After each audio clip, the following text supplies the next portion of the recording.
Go Night on, did find not the howl, trail! it screamed. That's In the it, remote keep going! outskirts of Siberia, where winter tightens its grip like iron claws, the temperature had fallen to 34 degrees Celsius. The air itself felt alive, slicing through clothing, biting exposed skin within seconds. Frost gathered on eyelashes. Breath crystallized in the dark. Ivan Petrov had lived there all his life. Cold did not scare him. But that night, something felt different. He was finishing his late shift at a small power station near a frozen river outside the tiny settlement where only 30 families lived year-round. Most sane people had left decades ago. But Ivan wasn't most people. At 38, broad-shouldered and quiet, he had known loss, loneliness, and silence far colder than winter. And that was why he heard it.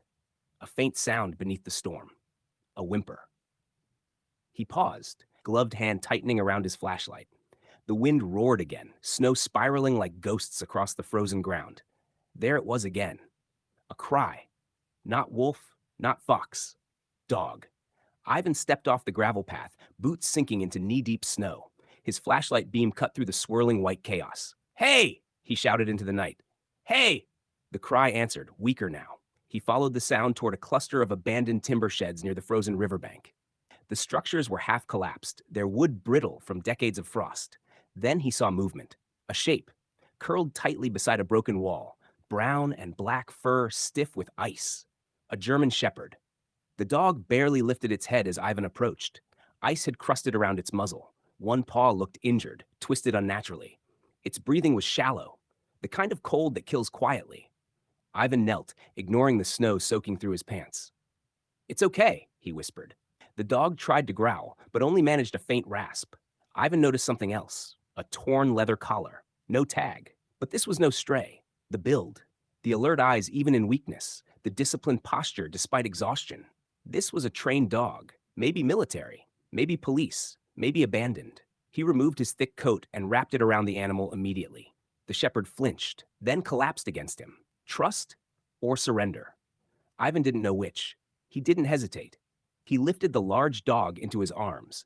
It was heavier than he expected, but adrenaline overpowered the weight. Snow stung his face as he fought back toward his truck, parked near the station. Each step felt longer than the last. "Stay with me," he muttered. The dog's breathing slowed dangerously. Ivan opened the truck door and laid the shepherd carefully across the back seat. He cranked the heater to maximum. The engine groaned, then roared to life. Inside the cab, warmth slowly began to spread. Ivan rubbed the dog's chest firmly, trying to stimulate circulation. "Come on," he whispered. "You don't die tonight." Minutes passed. Then, a cough, a weak twitch of the ears. The shepherd's eyes opened and locked onto Ivan's. There are moments in life when two souls recognize each other without words. This was one of them. The dog did not bare its teeth, did not snap. Instead, it watched him carefully, assessing, calculating, alive. "Good." Ivan breathed. "That's good." He drove home slowly through snow-choked roads, headlights barely piercing the storm. Ivan's cabin stood isolated at the edge of the settlement. Simple timber walls, metal roof, wood stove inside. He carried the shepherd inside, laying it gently near the fire. The heat crackled warmly, filling the room with life. Ivan worked quickly. He cleaned the injured paw. Not broken, sprained, severe frostbite beginning along the edges. He warmed towels, wrapped them carefully around the dog's limbs. All the while, the shepherd watched, silent, alert. Even weak, it carried dignity. "Where did you come from?" Ivan murmured. The collar had no tag, just worn leather and a faint stitched marking barely visible. He squinted. 3 letters. K9. Ivan leaned back. Police dog. But there were no police units within 200 kilometers. Unless the nearest regional security base was near Yakutsk, hundreds of kilometers south. How had this dog ended up here? Hours passed. The storm worsened outside. Inside the cabin, warmth and silence wrapped around them. Go on, find the Ivan trail! fed the dog small pieces of boiled meat. That's and it, water keep slowly. going! The shepherd ate cautiously, never breaking eye contact. When Ivan stood to move, the dog's head followed, always watching, always aware. "You don't trust me," Ivan said quietly. The dog blinked. Not aggressive, just careful. Ivan respected that. He spread a thick blanket near the stove and dimmed the lights. "You rest," he said. "We'll figure the rest out tomorrow." He turned to his own small bed in the corner. For a long time, neither of them slept. Then, a soft sound. The shepherd slowly dragged itself closer to Ivan's bed, not too close. just close enough, as if guarding. Ivan stared at the ceiling, heart heavy for reasons he didn't fully understand. He had lived alone for 6 years. Since the accident. Since the road. Since the night he had failed to save someone he loved. He had stopped trying to save anything after that. Until now. Morning arrived pale and blue. The storm had cleared. The temperature dropped further, 37 degrees Celsius. The shepherd was awake before Ivan, sitting upright, stronger. When Ivan approached, the dog stood, favoring its injured paw but steady, tall, powerful, intelligent eyes scanning the room. "You're a fighter," Ivan said softly. The dog tilted its head. Ivan made breakfast, for both of them. He tried a simple command, "Sit." The shepherd obeyed instantly. Military precision, "Stay." Perfect stillness. Ivan's suspicion confirmed. This was no ordinary dog. He grabbed his old satellite radio and contacted the nearest outpost. After several attempts, static answered. Finally, a voice. "Yes?" Ivan explained briefly. "Found German shepherd. Canine collar. Injured. Alive." There was a pause. Then the voice grew tense. "Describe the marking." Ivan did. Silence. Then, "That dog has been missing for 3 weeks." Missing? Yes. Part of a transport convoy caught in a blizzard en route from Yakutsk to a northern installation. Vehicles overturned. 2 officers died. One K9 unaccounted for. 80 kilometers. 80. In this cold? Impossible. Yet here he stood. Alive. The voice continued, "That dog's name is Rex." Ivan looked down. "Rex," he said quietly. The shepherd's ears perked slightly. Recognition. The radio voice added, "We assumed he froze." Ivan stared at the dog. "You were wrong. They said they would send a retrieval team within 2 days, weather permitting. 2 days." Ivan ended the transmission. He looked at Rex. "So, you're a hero too." Rex stepped forward, slowly, then sat beside Ivan, close, this time closer than before. That day, Ivan and Rex stepped outside briefly. The cold was brutal, but Rex seemed transformed. Alert, purposeful. Ivan noticed something else. Rex constantly scanned the tree line as if expecting something, or someone. That night, as darkness returned, Ivan heard it. A distant howl. Wolves. Rex stood instantly, low growl vibrating from his chest. Ivan stepped outside with his rifle. 3 shapes moved along the ridge. Hungry, watching. They smelled injury, weakness. Ivan fired a warning shot into the air. The wolves hesitated, then retreated. Inside, Rex remained tense. Ivan knelt beside him. "You're safe here." But Rex didn't relax, not fully, as if his mission wasn't finished. The second night was colder. The wind returned, and then a sound. Not wolf, not wind, engines, distant, struggling. Ivan stepped outside. Headlights flickered weakly in the distance, near the frozen river. He grabbed his binoculars. A vehicle, stuck, half buried in snow, too far from the road, foolish or desperate. Rex stood beside him, alert, focused. Ivan made a decision. He turned to Rex. "Ready?" The shepherd barked once, strong. They moved together into the night. Snow whipped against their faces as they approached the stranded vehicle. A transport SUV, engine sputtering. Inside, a man, unconscious. Ivan yanked the door open. The man was freezing, barely breathing. Rex jumped inside immediately, nudging the man's face, licking, stimulating, working. Trained. Ivan dragged the man out carefully. Rex stayed close, guarding, guiding. They hauled him back toward the cabin using a sled. The journey felt endless, but they made it. Inside, warmth slowly revived the stranger. Hours later, the man woke, disoriented. "You saved me," he whispered. Ivan shook his head slightly. "We saved you." He glanced at Rex. The man's eyes widened. "Rex," recognition flooded his face. "I was part of the search team, looking for him." Fate had twisted in strange ways. The man explained. After hearing Rex might still be alive, he insisted on joining an early scout mission. His vehicle lost traction in the storm. He would have died. Rex saved him. Again.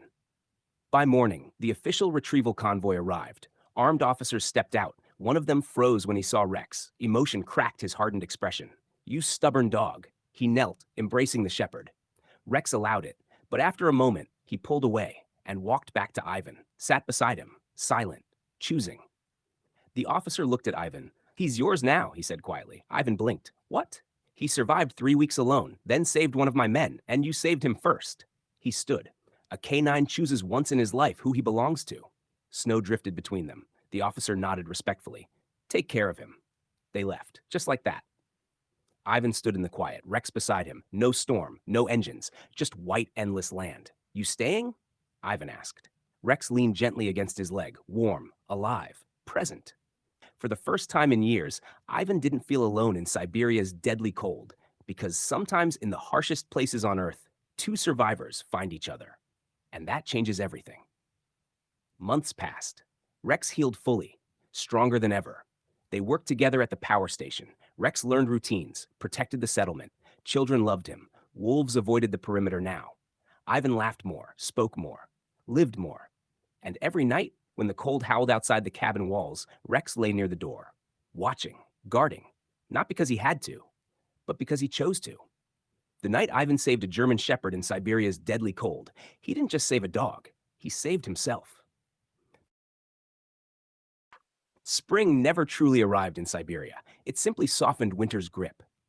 By late March, the temperature hovered at a forgiving 18 degrees Celsius. Snow still blanketed the land, but the sun lingered longer on the horizon, casting pale gold across endless white. Ivan and Rex had fallen into rhythm. Morning patrols around the settlement, afternoons at the power station, evenings by the stove. Rex had changed the air inside the cabin. There was movement now, presence, purpose. But Rex had also changed something else. Ivan's instincts. He noticed things sooner, felt shifts in the wind, and Rex, always scanning, seemed to sense danger before it showed itself. That instinct would save lives again. It began with silence. Too much silence. One afternoon, as Ivan worked at the power station's generator line, Rex froze mid-step. His ears lifted. His posture stiffened. Ivan stopped. What is it? No bark. No growl. Just listening. Then Rex moved to the door and scratched once. Deliberate. Ivan stepped outside. The air felt wrong. Heavy. He scanned the horizon and saw it. A dark smear in the northern sky. Fast-moving. Low. A whiteout storm. Not unusual. But this one was early and violent. He checked his watch. 2 supply snowmobiles were scheduled to return from the logging outpost before dusk. If they were caught in that storm, Ivan swore under his breath. He ran back inside, grabbed the satellite radio. Static. Signal interference already building. He tried again. Nothing. Rex barked once. Sharp, urgent. You know it too, don't you? Ivan grabbed emergency flares, rope, thermal blankets, and loaded the sled onto his snowmobile. He looked at Rex. Let's move. The wind hit hard within minutes. Snow slashed sideways, reducing visibility to meters. Rex rode low on the sled at first, then jumped off when the terrain thickened with drifts. Running ahead, nose low, tracking. Ivan trusted him completely now. The logging route was barely visible, only marked by half-buried wooden poles every 50 meters. Then, Rex veered sharply left. Ivan followed, over a ridge, down into a shallow dip, and there, a snowmobile overturned. Half buried already, no movement. Ivan leaped off. Hello? Nothing. Rex began digging immediately. Fur flying, snow spraying. Ivan joined him, hands burning even through gloves. Minutes felt like hours. Then a hand, frozen stiff. Ivan uncovered a man beneath compacted snow, unconscious but breathing faintly. He dragged him free, checked pulse. Weak, but alive. Rex. The dog had already moved further down the dip. Digging again. Second snowmobile. Second body. This one trapped under the machine. Ivan's muscles screamed as he lifted the weight enough for Rex to pull at the man's coat, dragging him clear. The storm intensified. They couldn't stay. Ivan secured both men onto the sled, layering blankets around them. He tied rope around his waist, handed the other end to Rex's harness. Guide us home. Rex locked eyes with him, then turned into the white chaos. The journey back felt endless. Wind erased their tracks instantly. Ivan could see nothing but the rope ahead of him and the faint outline of Rex pushing forward through snowdrifts. Twice he stumbled. Twice Rex pulled him upright. The men behind him barely stirred. Stay awake, Ivan shouted, though he wasn't sure who he was speaking to. Then a faint light. Cabin windows. They were close. Ivan nearly collapsed as they reached the door. Inside, he built the fire to roaring intensity. Stripped frozen clothing, warmed limbs slowly to avoid shock. Rex stayed near the unconscious men, nudging them periodically as if refusing to let them drift too far into darkness. Hours passed. Finally, one man coughed violently. The other groaned. Alive. Ivan sat back heavily against the wall, exhausted. Rex approached him quietly, placed his head on Ivan's knee. No words needed. By morning, the storm had swallowed the world, but inside the cabin, 3 men breathed. When the rescue convoy arrived 2 days later from Yakutsk, they stared in disbelief. You went out in that? One officer asked. Ivan shrugged. They were late. The officer looked at Rex. He led you? Ivan nodded. The officer knelt before Rex. You were trained for detection and tracking, avalanche rescue. He looked up at Ivan. He remembers everything. Ivan smiled faintly. So do I.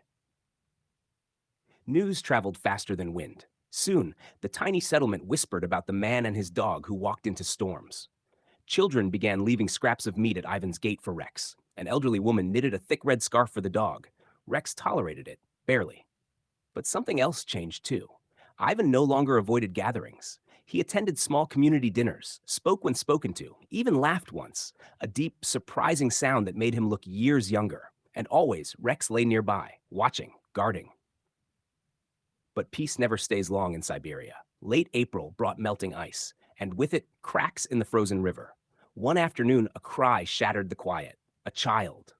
Ivan ran outside. A group of villagers pointed toward the riverbank. Little Mikhail, 7 years old, had chased his sled too far. The ice had broken beneath him. He clung to a shifting slab, freezing water pulling at his legs. No time to think. Ivan grabbed rope. But Rex was already moving, full sprint. He reached the river first. Without hesitation, he leaped. The water was deathly cold. The current strong beneath fractured ice. Rex swam hard, teeth clamping onto the child's coat collar. Ivan secured rope around a birch trunk and ran onto the cracking surface, lying flat to distribute weight. Hold him, Rex! The shepherd's muscles strained visibly as he kept the boy's head above water. Ivan reached them, tied rope around the child. Pull! He shouted to the villagers behind him. They dragged slowly. Ice splintered, water surged, but inch by inch, they moved. Until finally, solid ground. The boy cried. Rex crawled out last, shivering violently. Ivan wrapped him immediately in his coat. Again, like the first night, history repeating itself. That evening, the settlement gathered at Ivan's cabin. Food, warmth, gratitude. The boy's mother wept openly as she hugged Rex's thick neck. You gave him back to me. Rex simply blinked. Ivan sat quietly by the fire, watching, understanding something deeply now. Rex hadn't just survived Siberia. He had found purpose again, and in doing so,